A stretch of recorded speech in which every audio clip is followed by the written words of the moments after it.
Welcome back. How did those K's go? Did you do a little more hopping too? Oh, you're so good at that. Good job. Now, like I said, I want to learn a little bit more about kangaroos and where they live and how the story was fun, but I'd like to know a little bit more about real kangaroos and where do they live. So let's take a look. Oh, at this book about, what do you see there? Kangaroos. Nice. Very exciting. So we are going to explore kangaroos. And if you look closely, who do you see peeking out at you? See if I can get him a little bit better. There you go. Oh, that's so cool. And the Joey in the pouch. Just like our story.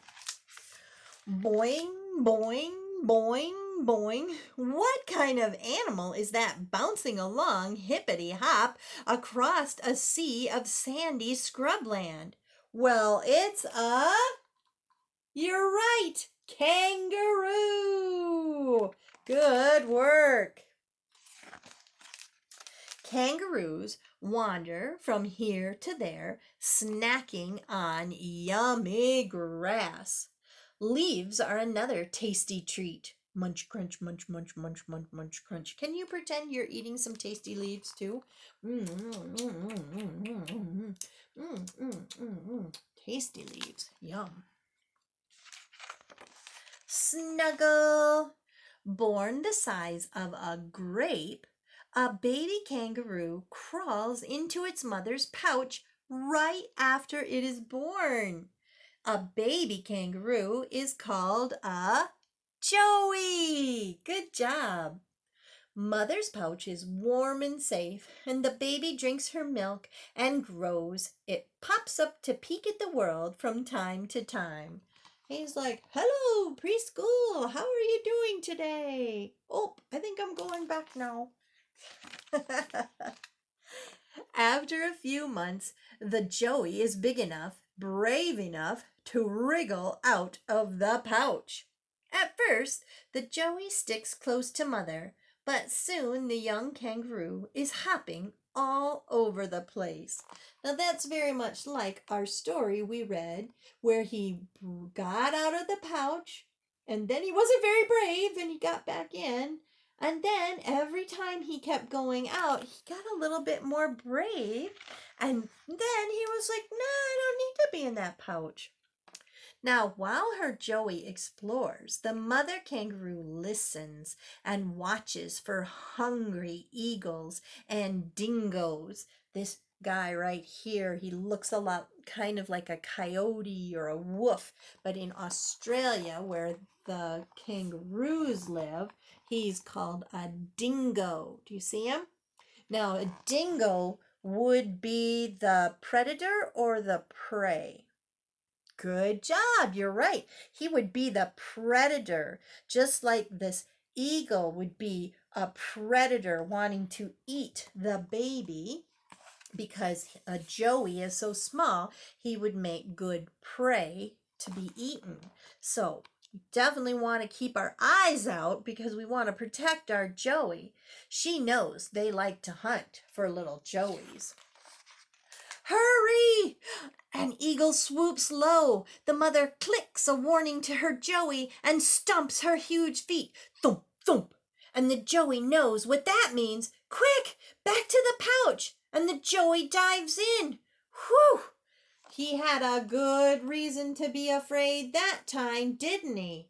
And there he went right back into his pouch where that eagle couldn't sense. Not today, eagle. Not eating my Joey.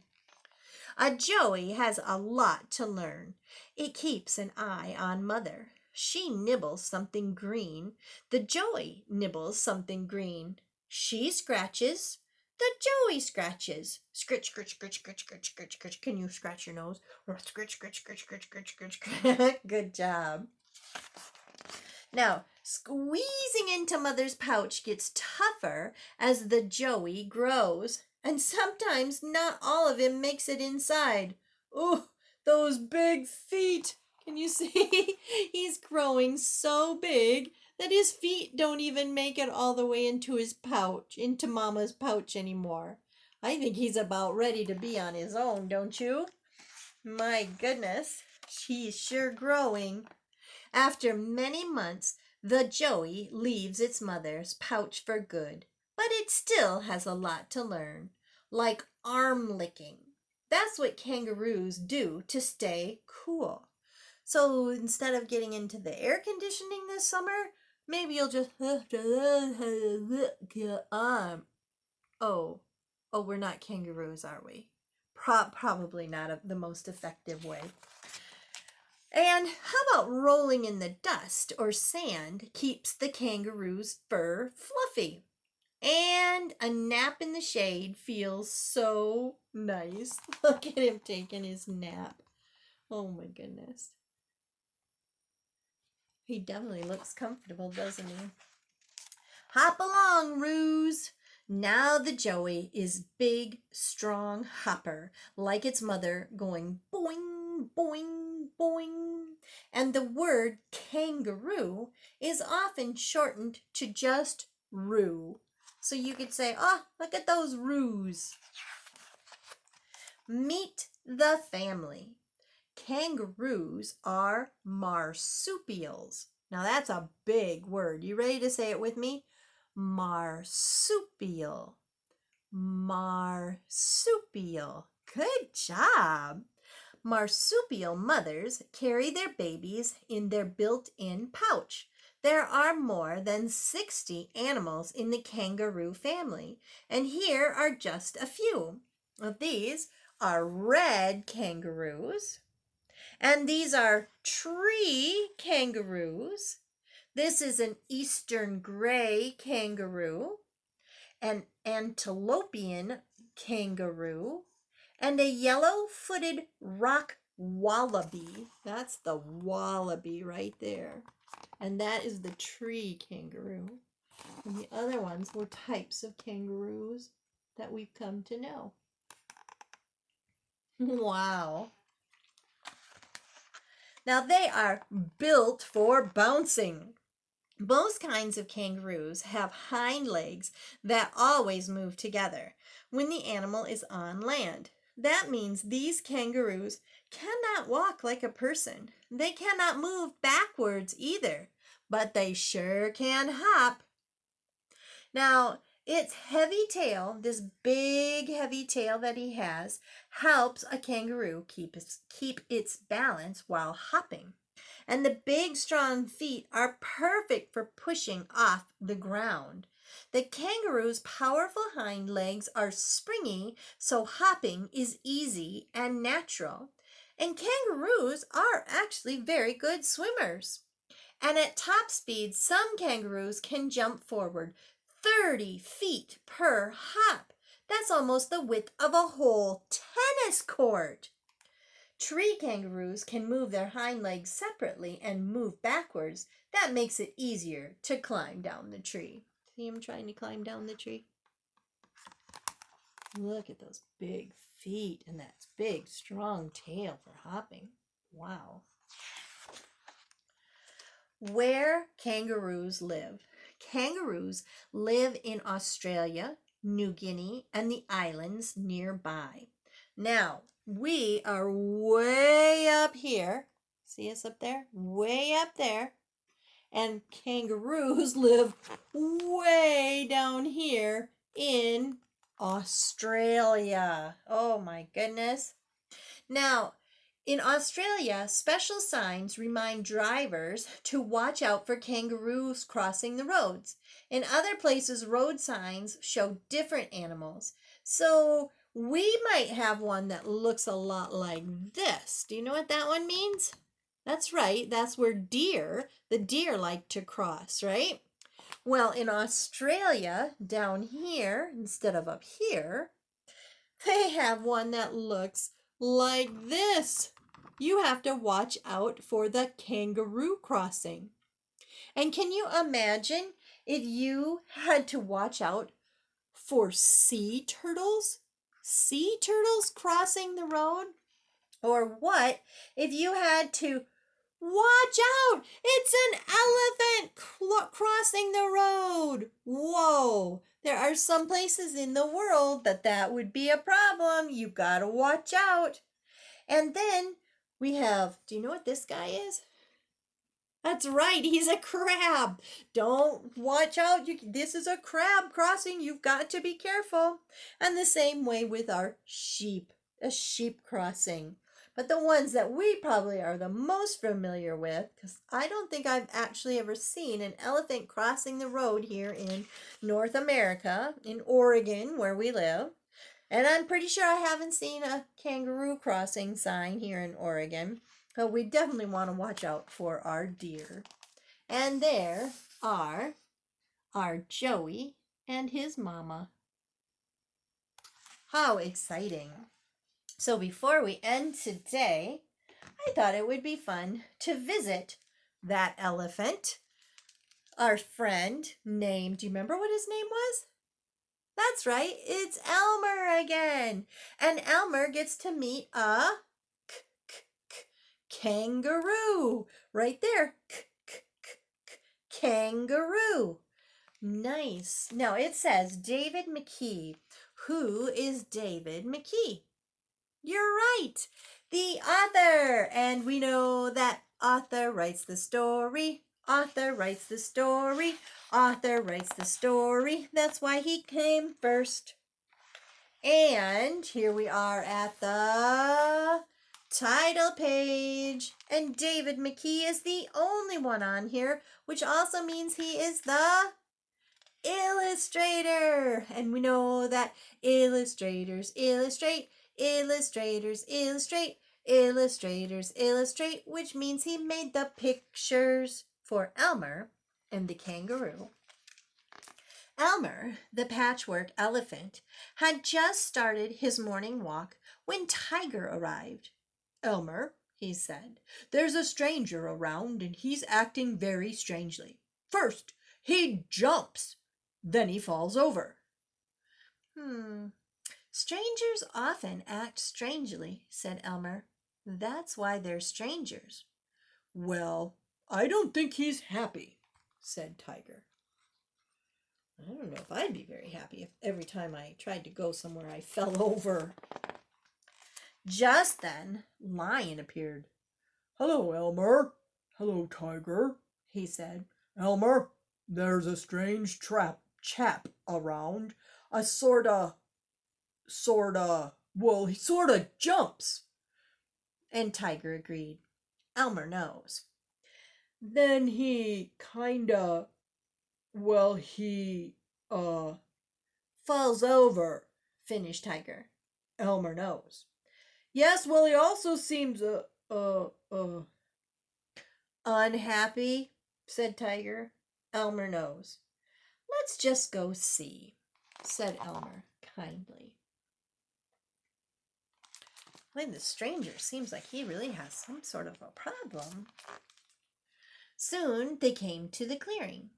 This is where he usually jumps, said Tiger. And falls over, added Lion. And here he comes.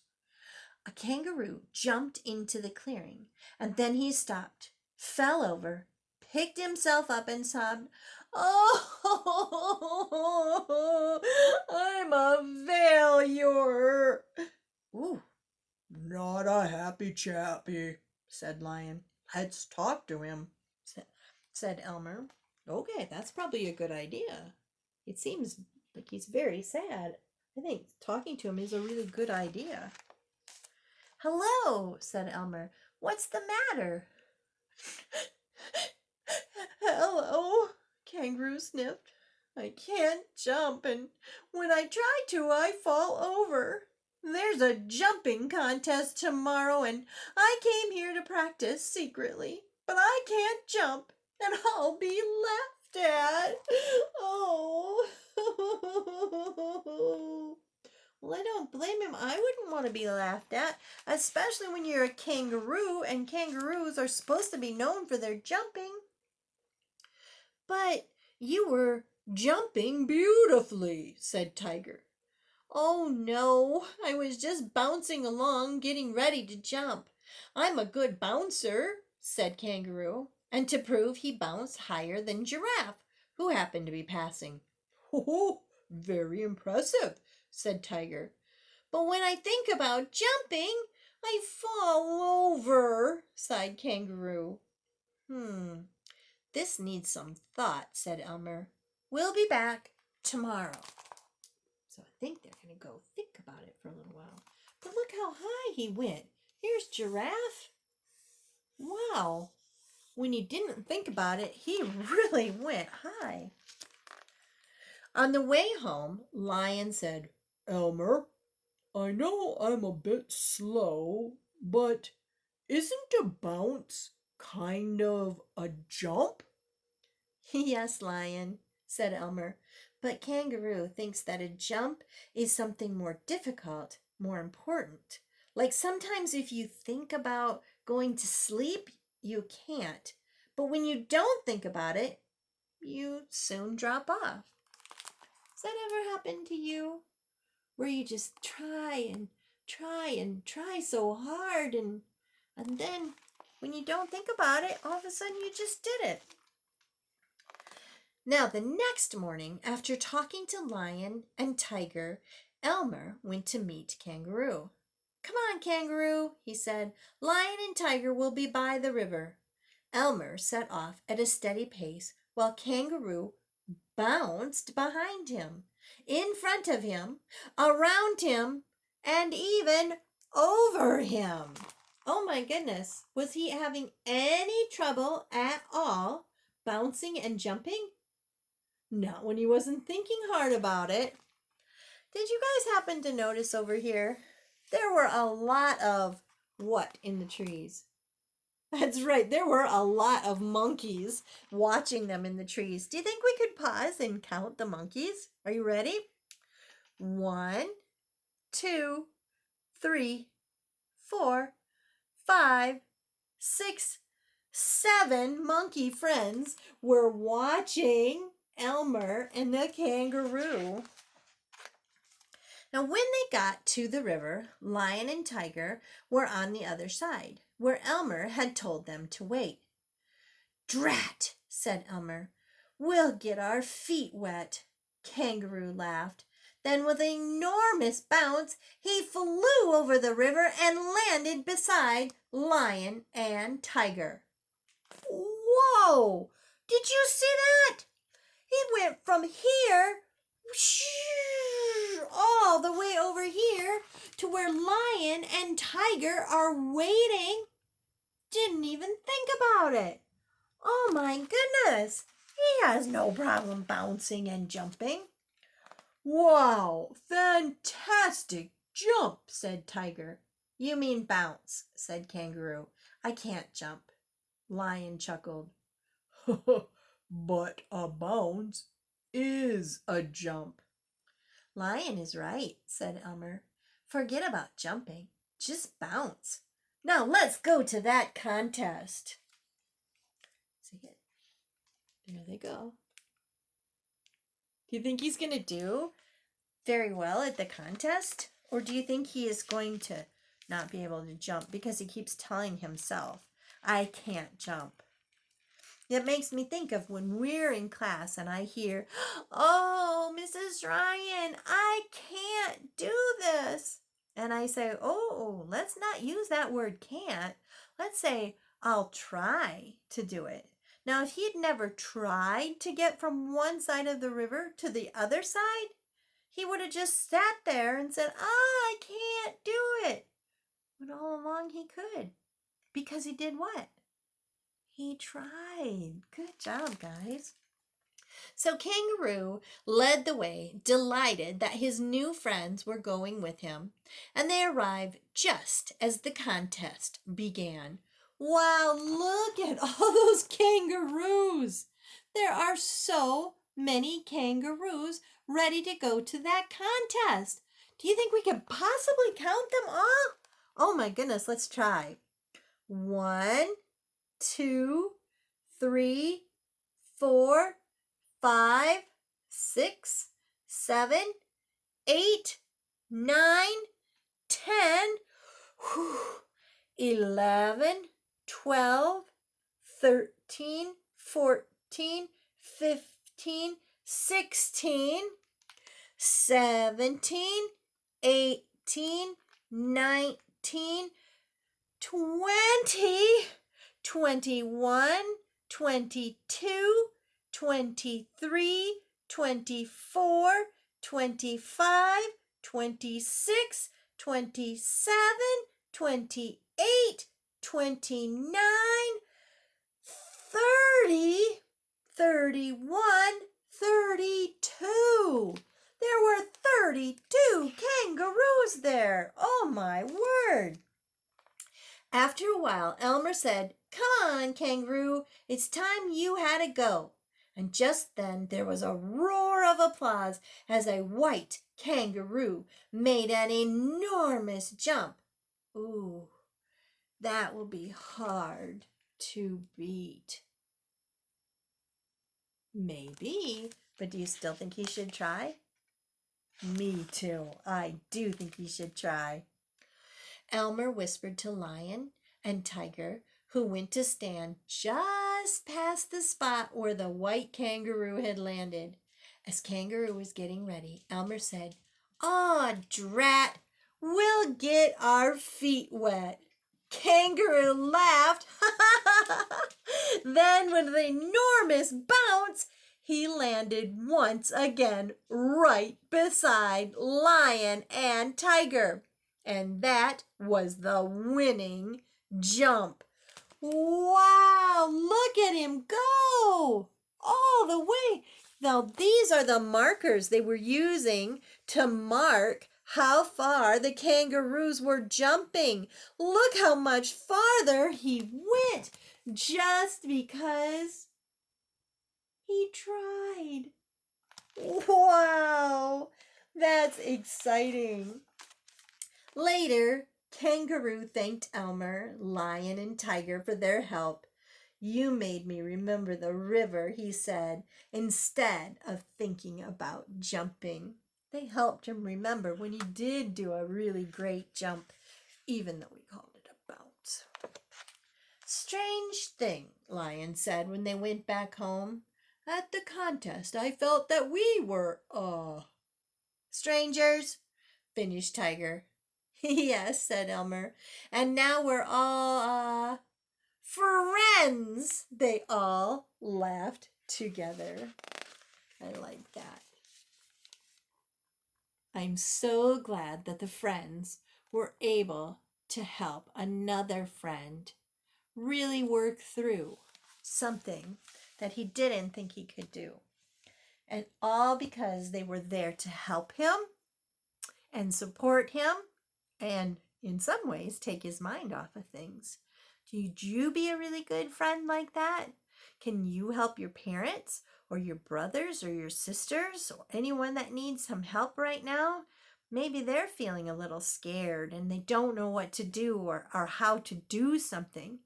And you would be like, "Hey, let me help you with that. And we'll see what we can do together," just like our friends in Elmer and the kangaroo did. Okay, preschool, that's it for today. I will see you tomorrow. Mrs. Ryan loves you. But you know what? God loves you even more. Bye-bye.